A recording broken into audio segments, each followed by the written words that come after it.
Congress party తరపున మొన్న ఏదైతే ప్రమాణ స్వీకారం జరిగిందో, మరి కాంగ్రెస్ పార్టీలో నేను 2001 నుంచి ఎంపీటీసీగా, ఎంపీపీగా, జిల్లా కార్యదర్శిగా, మండల్ పార్టీ అధ్యక్షునిగా నేను కొనసాగుతూ, మరి నన్ను గుర్తించి పైన తెలంగాణ రాష్ట్ర ముఖ్యమంత్రి కానీ, ఉప ముఖ్యమంత్రి కానీ, మరి సీఎం సలహాదారు నరేంద్ర రెడ్డి గారిని కానీ, ఈ రాష్ట్ర ఇన్ఛార్జి మంత్రిగా ఉన్న శ్రీధర్ బాబు గారు, రాష్ట్ర ఐటీ శాఖ మినిస్టరు శ్రీధర్ బాబు గారు నిన్న ప్రమాణ స్వీకారంగా వచ్చిండు. మరి దాంతోపాటు ఎమ్మెల్సీ పట్నం మహేందర్ రెడ్డి అన్న గారు, రంగారెడ్డి జిల్లా అధ్యక్షులు చెల్ల నరసింహారెడ్డి గారు, మాజీ చైర్మన్ అనితా రెడ్డి గారు, మరి దాంతోపాటు చాలామంది ఎంపీపీలు, మాజీ ఎంపీపీలు, మాజీ జడ్పీటీసీలు, మాజీ సర్పంచులు, మాజీ వార్డు మెంబర్లు, యూత్ అధ్యక్షులు, ఎన్ఎస్యూ నాయకులు, మహిళా అధ్యక్షురాలు, అందరూ గ్రామాల నుంచి వచ్చిన కాంగ్రెస్ పార్టీ కుటుంబ సభ్యులు అందరికీ నేను పేరున నమస్కారం తెలియజేస్తాను. మరి అంత పెద్ద ఎత్తున, మరి ముఖ్యంగా ఈ తెలంగాణ మన మహేశ్వరం నియోజకవర్గ ఇన్ఛార్జిగా ఉన్న కేరళ లక్ష్మీనారాయణ గారు మరి నన్ను గుర్తించి కాంగ్రెస్ పార్టీ తరఫున నన్ను మార్కెటింగ్ చైర్మన్గా మన కేరళ లక్ష్మీనారాయణ గారు ప్రకటించడం జరిగింది.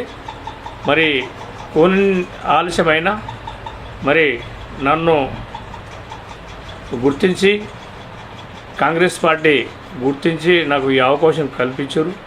మరి కాంగ్రెస్ పార్టీకి సేవ చేస్తాను. కాంగ్రెస్ పార్టీకి ఇంకా ముందుగా ఏవేవి ఉన్నాయో, రైతులకు సంబంధించిన ఏవేవి ఉన్నాయో దాన్ని ముందు తీసుకెళ్ళి ప్రజలలో తిరిగి, గ్రామంలో తిరిగి అలా సమస్యలు ఉందో దాన్ని పరిష్కారం చేస్తామని కూడా ఈ సందర్భంగా నేను తెలియజేస్తూ, గత ప్రభుత్వాలు చాలా ఆరోపణలు చేస్తూ ఉన్నారు.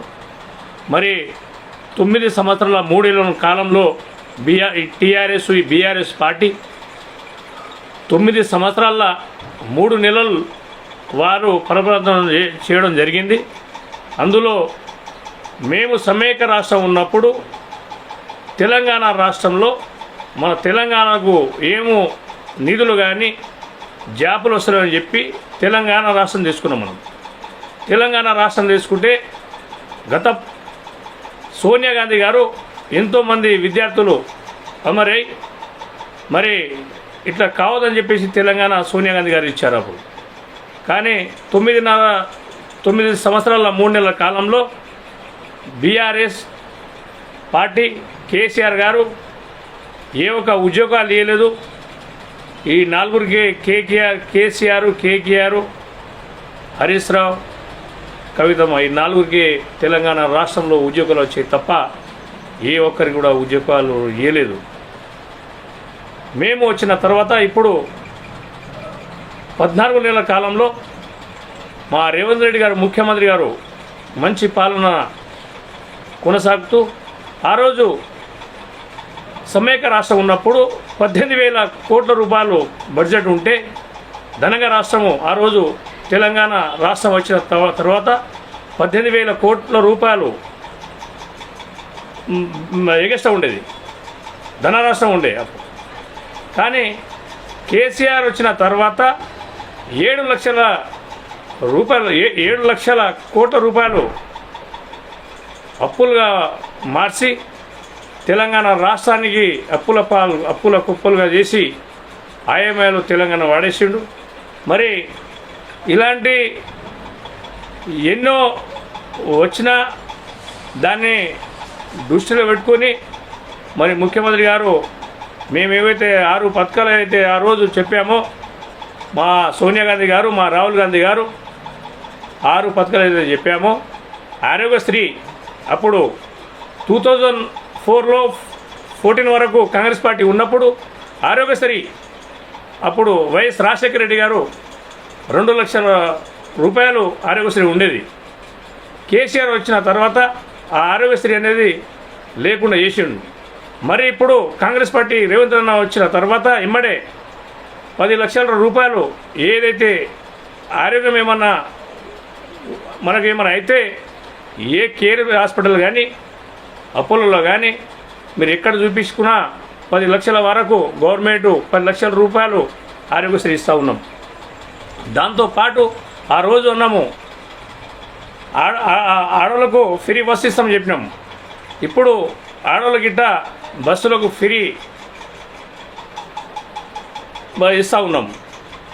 దాంతోపాటు కరెంట్ ఏదైతే యూనిట్ ఏదైతే చెప్పామో ఆ కరెంట్ యూనిట్ గిట్ట మనము 200 వరకు ప్రతి ఊర్లో 200 యూనిట్ వరకు ఎవరైతే వాడుకుంటున్నారో వారికి 200 యూనిట్ వరకు ఫ్రీగా ఇస్తూ ఉన్నాం. దాంతోపాటు రుణమాఫీ అయితే మేము ఏదైతే ఆ రోజు చెప్పామో రుణమాఫీ 22,000 కోట్ల రూపాయలు మేము ఆల్రెడీగా రుణమాఫీ చేయడం జరిగింది. ఎక్కడెక్కడో గ్రామంలో ఒక్కడో 2, 3, 5 దగ్గర వాళ్ళకు ఆధార్ కార్డు సరిగ్గా లేకన్నా మళ్ళీ ఎక్కడ ఏమన్నా బ్యాంకుల దగ్గర వాళ్ళకు సరిగ్గా అడ్రస్ ఏమైనా తప్పు పడితేనే కొన్ని ఊర్లో 5-6 మందికి రాలే అని చెప్పి 2 లక్షల వరకు రాలే అని చెప్తా ఉన్నారు. దాన్ని కూడా ఎంక్వైరీ చేసి అది కూడా చేస్తామని కూడా ఈ సందర్భంగా నేను తెలియజేస్తూ ఉన్నాను. దాంతోపాటు ఇండ్ల విషయంలో గత ప్రభుత్వం ఇల్లు ఉన్న దగ్గర ఇల్లు ఇచ్చుంటే బాగుండేది. ఎక్కడో కట్టి బయటకు తీసుకొచ్చి ఇల్లు గ్రామంలో ఉన్నవారికి ఒక్కరికిట ఇల్లు ఇయ్యలేని పరిస్థితులు ఉండే. మేము ఎక్కడైతే ఊర్లలో ఇల్లు కట్టుకుంటారో ఎస్సీ ఎస్టీలకు 6 లక్షల రూపాయలు, మిగతా కులాల వారికి 5 లక్షల రూపాయలు ఆల్రెడీ ఇస్తామని ప్రకటించినాం. ఇప్పుడు కొన్ని ఇప్పుడు స్టార్ట్ చేస్తూ ఉన్నాం. ఇంకా ఏదైతే మేము చెప్పిన మాట ఇంకొకటి రెండో కొన్ని దగ్గర ఉన్నాయి. అవి గిట్ట టైం ఇంకా చాలా ఉంది. బడ్జెట్ లేక ఇబ్బంది పడుతున్న వాస్తవం. ఈ అప్పుల కుప్పలు చేసి ఏమో ఆయమైన వాడేసిన కేసీఆర్ కాబట్టి మనము ఇంకా ముందుకు ఏవైతే మాట ఇచ్చినామో మా ముఖ్యమంత్రి గారు ఏవైతే మాట ఇచ్చినో మా అన్ని కొనసాగిస్తాడు గిట్ట మాట తప్పేది లేదు. ఏవైతే చెప్పిన దానికన్నా ఎక్కువ ఇంకా చేసి ఇంకా చాలా ఉందని చెప్పి కూడా ఈ సందర్భంగా నేను తెలియజేస్తూ ఈ అవకాశం నన్ను మార్కెట్ చైర్మన్గా కల్పించడం నేను ఇంకా ముందుకు ఇక కొనసాగుతాను.